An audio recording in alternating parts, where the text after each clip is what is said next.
Olá, eu sou o Bira Mello e você está no canal.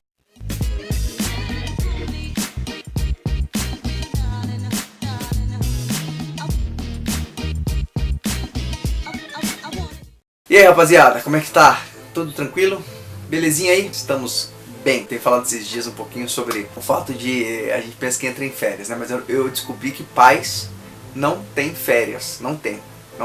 Eu pensei comigo, poxa cara, nas minhas férias eu vou, né, dar uma aliviada no tempo, então eu vou conseguir gravar mais vídeo, vou conseguir produzir mais coisas pra gente poder fazer coisas, quem sabe uma live, quem sabe alguma circunstância que a gente possa compartilhar coisas diferentes e tal. Cara, mas não tá dando, não dá. A gente tem, né, bastante coisa, né? Por exemplo, tem meu filho que joga futebol, faz outras coisas e eu acompanho ele tudo. Graças a Deus, eu acho que meu papel é esse como pai, né? Eu acho que a nossa sociedade tem andado um pouquinho com dificuldade porque as pessoas estão se colocando em lugares errados, né? Eu acho que as pessoas têm trocado muitas bolas, as pessoas não têm perdido a sua identidade, não têm entendido que cada um tem o seu espaço, cada um não tem ninguém melhor que ninguém, é cada um importante dentro da sua condição, né? E é como se fosse um corpo, se os dedos do pé da mão quisessem ser a cabeça, você imagina como seria esse corpo, né? Então, cada um tem o seu lugar, e eu acho que as pessoas têm perdido isso. Então, eu curto muito isso, essa coisa de estar com meus filhos. Eu sou pai, eu tenho que estar com meus filhos, minha esposa, né, minha querida esposa. E eu vejo também meus amigos, eu vejo meu trabalho e coisas desse tipo, que eu achei que até dando em férias eu conseguiria ter um pouquinho mais de tempo. Mas acabei não conseguindo, né, e eu vejo a responsabilidade e entendi que pais não têm férias, né, e eu tenho achado isso legal. Mas eu tenho procurado sim trazer alguma coisa legal, como eu venho trazer hoje pra vocês, uma coisa que eu consegui ali, nos meus momentos de folga ali, eu consegui ler isso, aí eu achei interessantinho, saiu na mídia de uma forma geral. E eu tenho certeza que você vai curtir também, principalmente você que curte arqueologia, principalmente você que curte a história dos Incas, dos Maias, porque isso é realmente... E você também que curte a história macabra, porque não deixa de ser algo bem macabro, tá? O que nós vamos falar hoje, Bira? Nós vamos falar daquela torre de crânios que foi encontrada no México, tá? Eu não sei se vocês sabem, mas ela é procurada há muito tempo, tá? Eles, na verdade, em 2015, eles encontraram vestígios dela e eles tinham uma ideia até começarem a escavar, tá? Começando a escavar essa torre, eles descobriram coisa diferente. Então vamos lá ser mais detalhista e vamos ser mais explícito quanto a essa ideia. Por 500 anos, essa torre ela ficou intacta ali na cidade do México, tá? Ela ficava na capital dos Incas, né, da cidade dos Incas. Ela ficava em Tenochtitlan, era o nome da cidade, tá? A capital Inca, nome terrível para se falar, né? Eu ainda mais eu tenho uma dicção horrível, fica muito mais difícil. E ficava na capital, tá? Essa torre de crânios. Para que eles faziam essa torre? Para mostrar poder, para expressar uma mensagem de que quem viesse lutar com eles, na verdade naquela época era muito assim, né? Eles penduravam ossos, eles penduravam a cabeça, eles faziam coisas para deixar a mensagem para outros povos. Olha, se você quiser vir brigar conosco, se você quiser nos invadir, o seu futuro vai ser esse com outras pessoas. E esse povo, os Incas ali, eles criaram, na verdade, um meio diferente de mostrar isso. Eles criaram uma torre com crânios. Só que o interessante é que desde 2015 eles entendiam que esses crânios eram de guerreiros que foram raptados, tá? E eles eram decapitados e colocados as cabeças ali. Eu não sei se vocês sabem, mas os guerreiros não eram velhos e também não eram muito crianças. Eles eram jovens de idade mediana, tá? De 16 a 30 anos. E então eles entendiam que eram cabeças de jovens que estavam ali, apenas homens, porque mulheres não entravam em guerra, e crianças também não, e velho também não. Então eles entendiam que era dessa forma. Porém, para surpresa dos arqueólogos, eles começaram a dar uma olhada ali mais profundamente, e eles começaram a achar crânios diferentes. Ou seja, eles começaram a achar crânios de mulheres e também de crianças. E até agora eles encontraram 676 crânios, tá, naquela cidade ali. Essa torre de crânios, ela fica ali debaixo do templo maior, que eles chamam, tá? Que é o templo principal dos Incas. Inclusive existe uma igreja em cima dessa, né? Uma construção contemporânea em cima dessa torre. Então ela está no subterrâneo, tá? Era somente a localidade onde ela estava. E eles descobriram então com isso que não eram só jovens guerreiros, mas era todo um povo. Aí você entende, pô, será que era uma ideia macabra dos incas na época? Será que os incas, a atrocidade, a maldade, ou realmente era muito mais difícil, era muito mais terrível essas guerras? Quer dizer, será que eles matavam todo mundo, inclusive mulheres e crianças? Não sei, eles até agora estão estudando e estão vendo de repente o que seria, na verdade, se eram realmente de guerreiros, se era feita dos próprios incas, pessoas que iam morrendo, ou se era realmente feito em batalha, né? Quando eles capturavam, para servir de lição, eles matavam todos, ele não tinha escravo, não fazia escravos como era comum em outras culturas. Né? Em outras culturas, quando eles entravam em guerra, o que eles faziam? As mulheres, as crianças, né, elas eram tidas como escravas, tá? Então elas passavam a ser escravas. Uma coisa que é interessante, inclusive um dos assinantes pediu para que eu fizesse um vídeo falando dos escravos. Por quê? Quando a gente pensa em escravo aqui no Brasil, o que você pensa?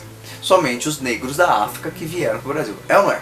Lógico que se você pensa com cuidado maior, você que tem um cuidado maior, você entende que não era só isso. Gente, a escravidão, ela é milenar, é de muitos milênios. Não é de agora, não foi só os escravos negros africanos que vieram para o Brasil, tá? Ela tinha no mundo todo, é uma prática que acontece há muito tempo. Não somente de brancos, de negros, de amarelos, não, todos os povos que entravam em conflito com outros povos, eles tomavam por escravo, era uma prática. Tá? Ficou para nós é forte por quê? Porque foi uma época em que os portugueses, né, trouxeram então os escravos negros da África que nos definiram como cultura hoje. Né? A gente tem muito dessa cultura muito ligada a nós. Mas isso acontece há muito tempo. E isso acontecia também. O que eu acho interessante é que eles estão, na verdade, dizendo que os incas não faziam escravos. Eles, segundo o que eles têm achado, segundo essa torre de crânios, eles entendem que eles matavam todo mundo, inclusive mulheres e crianças. O nome dessa torre é Huey Zompantli. Tá? Inclusive eu estava lendo ali, eu acho que tudo que define torre tem essas três palavras, Tli, no final. Tanto que é o nome da cidade, né, que eu vou falar de novo que eu não consigo. E o nome da torre também tem assim, T-L-I. Então eu entendo que tem a ver um pouco ou com a cidade, né, pela questão de nomenclatura, ou realmente com a ideia de torre. Tô falando Inca toda hora, porque não sei por que eu tô falando. Não são os Incas, desculpa. Tá? Só uma correção aqui, são os astecas, não são os incas. Os incas ficavam mais ali perto do Peru, aquela região. Eles são os astecas, me perdoe. Eu tô falando inca, não sei por que eu tô pensando em inca o tempo todo. A gente acha que é a mesma coisa e não é a mesma coisa. Eram os incas e os astecas nessa cultura, mas nesse caso era em relação aos astecas. Essa torre, ela fica debaixo de uma igreja, como eu disse pra você, né, um templo ali. E o templo, que é aquele nome estranho que eu falei pra vocês, ele era um deus, ele era direcionado como em outras culturas, como por exemplo os sumérios, como por exemplo o deus Ra nos egípcios. Inclusive está falando do livro de Enki, né? Eles falam que na verdade Ra era um dos filhos ali dos deuses sumérios, tá? Mas todos eles adoravam o Sol como astro maior, e esse templo, o nome dele é baseado a adoração ao deus Sol.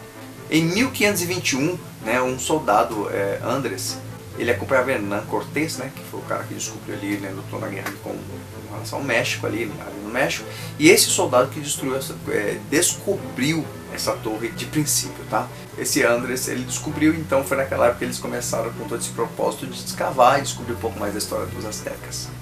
E isso é muito interessante, gente. Eu não sei se vocês viram a importância disso, mas é muito interessante que histórias são definidas. A historiografia, né, que é o estudo da história, ela também ela se mostra muito importante nisso aí, porque ela define, na verdade, místicas e desmistifica algumas coisas e cria realidades e verdades, que é o propósito da história, né? É descobrir a verdade de fatos dentro daquilo que ela consegue. Então eu achei muito interessante essa torre, por quê? Porque ela mostra a identidade de um povo, característica como, por exemplo, como eles enxergavam deuses, como eles enxergavam a guerra, como eles enxergavam o sistema social, político da época. Então eu achei muito interessante saber e entender que, na verdade, eles como característica, tá? Cultural, eles não faziam escravos, eles simplesmente usavam disso com um terror incrível ou inimaginável no momento, para que eles pudessem expressar o teu poder. Então, mostrando o terror através de símbolos, eles expressavam o quão poderosos eles eram. Legal, né? Puxa, eu achei muito legal, cara. esse pensamento dos astecas. Não que eu achei legal essa coisa de colocar crianças, mulheres serem terríveis, né? Mas era um tempo em que as leis que perpetuavam eram leis regionais, leis de sobrevivência, vamos dizer assim. E eu vi que eu achei interessante pelo contexto histórico de como a história tem sido escrita e como a história tem se expressado com relação a essas coisas. E você, mano, achou legal? Já tinha visto essa notícia? Se você já tinha visto essa notícia e sabe mais informações, compartilha com a gente então, pra gente ficar mais por dentro e ter uma informação muito mais sucinta. Beleza, cara? Beleza, rapaziada? Gente, eu agradeço muito o carinho de vocês, agradeço mais o compartilhar de tempo que vocês têm tido conosco. Compartilha com seus amigos esse vídeo, não esquece, depois que você viu esse vídeo, dá o seu like ali, dá o seu joinha ali. E ali vai abrir embaixo ali a abinha das redes sociais, compartilha no seu Face, né? Divide entre seus amigos, manda nos grupos de WhatsApp, pessoal que conhece, gosta um pouco de conhecimento, pessoal, gente boa, cabeça, pra gente poder estar crescendo esse grupo em que a gente vai se definindo como um grupo de pessoas pensantes, beleza? Bom, pedindo isso a você, eu agradeço mais uma vez o seu carinho, a sua atenção, e eu espero que a gente nos encontre logo em breve, daqui a pouquinho, nos próximos vídeos, com assuntos muito legais e com revelações de coisas interessantes que com certeza têm acontecido. Eu fico por aqui, agradeço aquele teu carinho, a gente se encontra então no próximo vídeo. Beleza?